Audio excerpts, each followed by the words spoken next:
Çok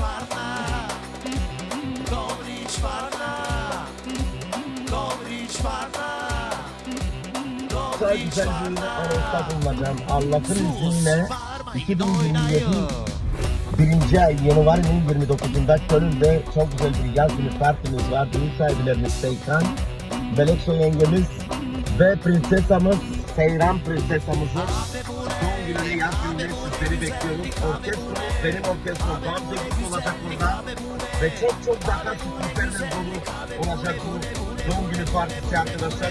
Çıkın gelin bu güzel doğum günü partisinde Köln'de birinci ayın 29'unda 2027 Yanvar'ın 29'u arkadaşlar.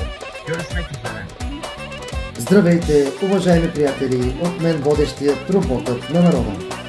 Правя това видеообращение от името на Сейхан и Мелекшен, за да поканя най-учтиво всички техни приятели и роднини да присъстват на рождения ден на тяхната принцеса Сейран.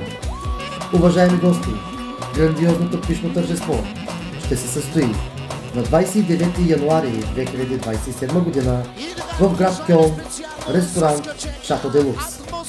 Там, за вашето добро настроение, ще се погрижат най-актуалните, а това са оркестър Банзе Груп, за да бъдат запазени всички спомени за вас ще снима Анул Видео. Водещ на пишното тържество ще бъда аз, роботът на народа. Както казах, 29 януари 2027 година Сейхан и Мелекшен ще очакват всички вас. А вие, Кьолн, очаквайте още много изненади.